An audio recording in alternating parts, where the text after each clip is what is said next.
여러분, 복합 위기가 공포다. 이게 1, 2개월 내에 끝나지 않는다. 저는 이것을 보면서 말입니다. 이제 올 때까지 왔구나. 저는 그런 생각을 합니다. 어제 추경호 경제부총리가 아예 대놓고 이야기했습니다. 국내외 금융 외환시장을 보면 한마디로 복합위기 시작됐다 이렇게 말입니다. 그러면서 말입니다. 이 복합위기는 1, 2개월 내에 끝나는 것이 아니라 수개월 내지는 상당 기간이 걸릴 것이다. 이렇게까지 이야기를 했습니다. 그 말은요, 우리 경제 전반에 이제 위기가 닥쳤다는 뜻이에요. 여러분에게 제가 지속적으로 경제 위기의 징후들을 계속해서 말씀을 드렸습니다. 그게 이제 현실화됐다는 이야기죠. 아마 여러분 이제요, 복합위기라는 것은 경제 위기거든요. 이 경제 위기를 넘어가는 데는 굉장히 힘든 과정이 놓여 있을 겁니다. 그 어느 때보다 이 상황이 심각하다. 저는 이렇게 예단합니다. 자, 당장 보세요. 당장 물가만 하더라도 폭등이잖아요. 5월에 소비자 물가가 5.4% 올라갔습니다. 2008년 8월 5.6% 이후로 최고치예요. 거의 14년 만에 최고치죠. 14년 만에. 이 정도면 여러분 물가 때문에 진짜 죽어난다 하는 사람들이 천지입니다. 자영업자들은 당연하고요. 소상공인들 심지어 가게마저도요. 소득은 주는데 물가는 올라가서 쓸 돈이 없다 이야기할 정도로 심각합니다. 게다가 물가는요. 윤석열 대통령이 최선을 다해서 물가를 잡겠다 이렇게까지 이야기할 정도로 물가에 관한 한 지금 그 도를 넘어섰습니다. 쉽게 말하면 심각하다 이 도를 넘어섰다는 거예요. 말이 소비자 물가가 5.4%지 지금 체감 물가는 말입니다. 여러분들이 느끼고 제가 느끼는 물가는 10%가 넘어요 이미. 된장찌개 하나 끓이려고 그러면요. 그 비용이 만만치가 않습니다. 삼겹살 먹으러 외식을 한번 하려고 그러면 진짜 무섭습니다. 요즘 같은 물가에 보면요.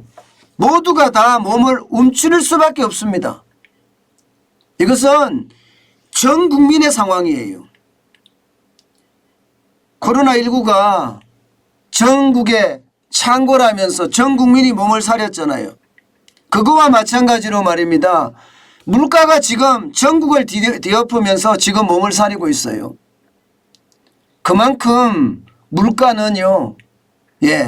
지금 우리 경제에 미치는 영향이 어마어마하다는 거예요. 저는 복합위기 중에 첫 번째가 바로 이 물가라고 생각합니다. 일자리가 줄어드는 것은요. 일자리가 필요한 사람들에 한해서 진짜 절실한 거잖아요. 그러나 물가는요. 전 국민이 절실합니다. 전 국민이. 그만큼 상황이 굉장히 악화될 가능성이 높다는 거예요. 어디 그뿐입니까 여러분? 환율은 보세요. 환율은 폭등하다시피 하고 있습니다. 폭등하다시피. 5월 12일 현재가 달러당 1288.6원이었잖아요. 그런데 지금 어떠세요? 지금 여러분. 지금 6월 15일 현재 이게 거의 1288원까지 넘어서고 있습니다. 장중에는요. 1292원까지도 지금 올라가고 있습니다. 환율이 이렇게 올라가면 여러분 이것은요. 2중, 3중, 4중 충격이 올 수밖에 없습니다. 당장 말입니다. 수입 물가가 올라갑니다. 안 그래도 원자재 가격이 올라가고 있는데 환율까지 올라가면 2중으로 올라갑니다. 2중으로.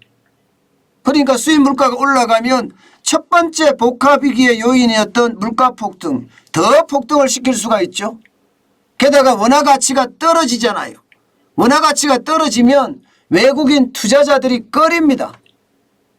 대한민국에 투자하기를 꺼리고요. 있는 투자자들마저도 원화 가치가 떨어지니까 경제에 무슨 일이 있는 것 아니냐 하고 빠져나갈 확률이 굉장히 많습니다. 원화 가치가 떨어진다는 것은 경제가 그만큼 위기 속으로 달려가고 있다는 이야기예요. 그러니 많은 사람들이 환율이 폭등하면서 말입니다. 원화값이 떨어지면서 두려워하고 있는 겁니다. 1288.6원 5월 12일 기준으로 보더라도요. 금융위기까지는 안 가지만 금융위기 언저리까지 지금 가고 있습니다. 2009년 7월 14일 날 1293원이었잖아요. 어제가 1292원까지 올라갔습니다. 그러면 금융위기에 어떤 근접했다. 환율 수준으로 봐서는 금융위기를 지금 닮아가고 있다. 이런 얘기잖아요. 많은 사람들이 2019년 악몽이 살아날까? 예, 죄송합니다. 많은 사람들이 2008년 악몽이 살아날까 두려워하고 있습니다. 지금 환율은 그래서 위기의 어떤 끄트머리에 있다. 이런 얘기가 되는 겁니다. 여러분, 상황은 점점 나빠지고 있다는 것 분명히 보이지요. 그리고 세 번째는요. 금리예요. 금리. 금리 때문에 죽을 맛입니다. 예, 가계대출을 받은 사람, 기업대출을 받은 사람, 집 사려고 대출을 받은 사람, 주식하려고 돈 빌린 사람, 코인 투자하기 위해서 대출한 사람 모두가 다 위기를 겪고 있습니다. 이 금리 문제도 말입니다. 이게 대출을 받은 사람들, 우리나라 대출 받은 사람들 진짜 많잖아요. 모두들에게 지금 충격을 줄 수 있다는 이야기예요. 이 정도 금리면요. 앞으로 심각하게 더 많이 올라가거든요. 게다가 기준금리가 굉장히 가파르게 올라가죠. 작년 8월에 0.25% 올라가더니 11월에 올라갔죠. 올 1월에 올라갔죠. 그리고 4월에 올라갔습니다. 그리고 5월에 올렸습니다. 5번 올라갔습니다. 이제 6월에는 없습니다. 7월 14일 날 이제 금융통화위원회가 개최가 됩니다. 그러면 여러분 7월 14일 날은 어떻게 할까요? 저는 이때가 미국이 어떻게 하느냐에 따라 다른데 미국의 6월 기준금리를 0.75%라는 자이언트 스텝이 만약에 터진다면요. 7월 14일 날도요. 우리도 빅스텝 정도는 갈 겁니다. 그러면 0.5%의 금리를 인상할 수밖에 없습니다. 0.5%의 금리를 인상을 하면 2%가 됩니다. 2.25%가 됩니다. 지금 1.75%잖아요. 2.25%가 됩니다. 그러면 거기에 대한 충격은요. 여러분 진짜 클 거예요. 돈 빌린 사람들 모두가 하나같이 곡소리 날 가능성도 굉장히 큽니다. 그래서 복합위기라는 거예요. 문제는 여러분 금리를 그렇게 올렸을 때 경기가 괜찮겠느냐는 거예요. 경기가 괜찮겠느냐. 워낙 빚이 많기 때문에 말입니다. 그래서 더 위험성이 크다. 이렇게도 지금 이야기할 수가 있습니다. 상황이 이렇다 보니 말입니다. 성장이 깎여요. 2022년 1월만 하더라도 IMF는요. 대한민국의 성장률을 3% 봤습니다. 그러나 4월에 전망할 때는 2.5%까지 내려잡았습니다. 세계 경제도 마찬가지입니다. 4.4%에서 3.6%로 내려잡았습니다. 그런데 우리가 떨어진 게 더 뼈아프죠. 우리는요. 코로나19가 창궐을 하면서 대한민국 전역에 그야말로 침체의 어떤 늪을 계속 만들어 왔거든요. 근데 그 늪을 건너야 되는데 지금 건널 수가 없는 최악의 상황으로 몰린다. 이런 얘기가 되는 거거든요. 이처럼 말입니다. 여러분. 지금 사중고라고 이야기할 수 있나요? 고물가, 물가 폭등이요. 여기다 고환율, 환율 폭등이요. 고금리, 금리 폭등이요. 여기에다가 저성장. 이것은 스태그플레이션의 전형적인 모양이죠. 지금 스태그플레이션의 전형적인 모양새에 가고 있다는 거예요. 게다가 크고 작은 위기가 한꺼번에 몰아치는 퍼펙트 스톰, 그야말로 복합 위기가 우리 현실에 다가왔다는 이야기가 됩니다. 이제 문제는 여러분 언제냐요. 언제냐. 최악의 저점이 언제냐요. 저점이 언제냐. 저는 그 저점이 시시각각으로 다가올 수 있다고 생각을 합니다. 수개월 내내 위기가 계속된다고 했으니까 저점이 있을 거 아니에요. 저점이. 그럼 그 저점이 어딜 거냐. 그것은요. 가계부채를 보면 충분히 알 수가 있습니다. 여러분 가계부채가 지금 장난 아니잖아요. 2022년 1분기 기준이 1859조 4천억 원입니다. 문재인 정부 들어와서 문재인 정부 동안 말입니다. 얼마나 늘었느냐. 471조 1천억 원이 늘었습니다. 33.9%가 늘었어요. 그야말로 가계는 빚더미라는 거잖아요. 물론 정부도 빚더미고 기업도 빚더미입니다. 그런데 제가 가계를 콕 집어서 지금 이야기하는 이유는요. 가계는 소득까지도 줄어들고 있기 때문입니다. 가계는요. 지금 2중고, 3중고, 4중고를 동시에 겪고 있거든요. 소득은 줄어들고요. 물가는 올라가고요. 일자리는 그만큼 없어지고요. 그러니 수중에 돈이 없잖아요. 이자를 갚을 수 있는 돈이 없습니다. 돈이. 금리는 올라가니 가계 입장에서는 지금 심각하다 못해 진짜 절규가 쏟아진다 이런 이야기까지 나오고 있습니다.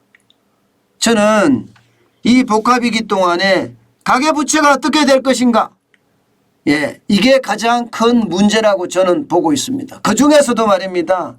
자영업자 부채. 가계부채 중에서도 자영업자 부채가 그 어느 때보다 심각하다 봅니다. 물론 2030의 부채도 심각하고요. 고령자 부채도 심각합니다. 그렇지만 자영업자 부채만큼 심각하지는 않다고 저는 생각을 합니다. 2030의 부채는 아파트라도 들고 있잖아요. 영끌해서 집을 샀으니까 아파트라도 들고 있잖아요. 고령자 부채는 많아도 그죠? 자기 집이 있는 사람들이 많습니다. 그러나 자영업자들은요. 지난 2년 반 동안 장사가 안 됐어요. 빚더미예요. 심지어 어떤 사람들은 자기 집을 날린 사람들도 수두룩합니다. 그런데 이들에게 한 방 터지면 진짜 꼼짝 못합니다. 2021년 4분기 현재 909조 2천억 원이 됩니다. 이게 어떻게 발전될지 여러분들 짐작이 되시죠? 그 상황이 굉장히 나쁘고 또 어렵다는 이야기가 됩니다. 나쁘고 어렵다. 저는 이런 상황들이 계속되면 말입니다. 그에 대한 충격이 서서히 이제 바닥으로 접근해 갈 가능성이 크다고 봅니다. 그 대표적인 게 말입니다. 저는 이거라고 봅니다. 복합위기의 어떤 가장 최저점 코로나 대출 만기 연장이 어떻게 되느냐에 따라 달라진다 이렇게 생각합니다. 지금 9월 31일까지 연장을 했지요. 9월 31일까지 연장했는데 그 규모가 133조 3천억 원입니다. 133조 3천억 원이 적지 않잖아요. 만기 연장만 하더라도 65만 5천 건이에요. 만기 연장. 65만 5천 건이면 적어도 적어도 뭐 65만 5천 명은 아니겠지만 어마어마하게 많은 사람들이 돈을 빌렸다는 거잖아요. 116조 6천억 원이나 됩니다. 게다가 원금 상환유예도 3만 7천 건이나 되고요. 11조 7천억 원이거든요. 이자 상환유예도 12,000건입니다. 5조 원입니다. 적지 않습니다. 이게 결국은 터질 때 그 바닥점이 오지 않을까 그렇게 봅니다. 게다가 지금 시장에는요. 여러분도 알다시피 위기 요소가 지금 쌓이고 있습니다. 당장 말입니다. 장단기 금리 역전부터 시작이 되고 있습니다. 지난 3월에 이어서 또다시 장단기 금리 역전이 일어나고 있습니다.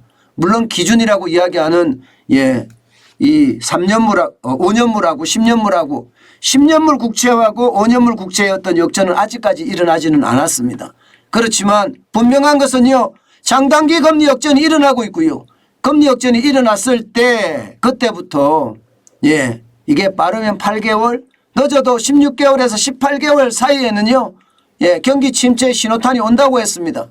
저는 그 신호탄이 지금 우리 곁에 와 있다고 봅니다. 오죽했으면 추경호 경제부총리가 복합위기라는 단어를 썼겠습니까? 이제 복합위기가 시작됐다는 표현까지 말입니다. 그만큼 지금 우리 경제에는요, 여러분, 우리가 감당하지 못할 그런 위기에 와 있습니다. 저는 윤석열 대통령이 경제태풍이 마당에 와 있다 했습니다.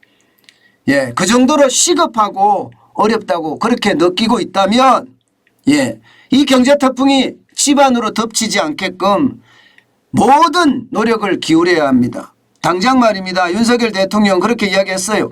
공급 측면에서 물가 상승 요인이 나온 것이기 때문에 공급 사이드에서 정부가 할 수 있는 조치를 다 취하려고 한다. 예, 이렇게 이야기합니다. 근데 이게 공급 사이드에서 할 수 있는 게 별로 없어요. 공급이라는 게 해외로부터 전부 다 수입하는 건데, 수입하는 거에서 지금 하는 거는 벌써 관세 인하해 줬죠. 부가세 인하해 줬습니다. 이제는 이제 기업에게 어마어마하게 베풀 수밖에 없는 거거든요. 어마어마하게. 베푼다는 게 뭐예요? 결국은 친기업적인 정책을 쓰는 거죠. 저는 지금 그 어느 때보다 경제 태풍이 허리케인이 될 수도 있다는 것. 태풍이 허리케인이 되면요, 다 썰어버립니다. 저는 그런 상황이 계속 도착할까 솔직히 두려워합니다. 제가 여러분들에게 늘 말씀드렸던 대로, 예, 지금 상황은 굉장히 나쁘다. 저는 그렇게 평가합니다. 여러분에게도 제가 계속해서 경제 상황이 그렇게 좋지 않다는 이야기는 해왔습니다. 예. 그리고 현실에 있는 지표를 가지고 여러분에게 설명을 드렸고요. 거기에 대한 분석까지 해드렸습니다. 아마 그 분석이나 설명대로, 예, 여러분들이 많이 잘 따라오셨다면 지금 위기는 점점, 예, 우리에게는 기회로 다가올 가능성이 큽니다. 저는 위기는 언제든 기회로 다가올 수 있는데 준비된 자만이, 예, 위기 때 기회를 얻을 수 있다. 저는 그렇게 생각을 합니다. 여러분, 상황은 어려워집니다. 이제 시작이니까요. 그만큼 우리 경제, 아니 우리 사회 전체의 최악의 상황으로까지도, 예, 올 수 있다는 사실 우리는 기억하면서 하나씩 하나씩, 예, 허들을 넘어가야 될 것 같습니다.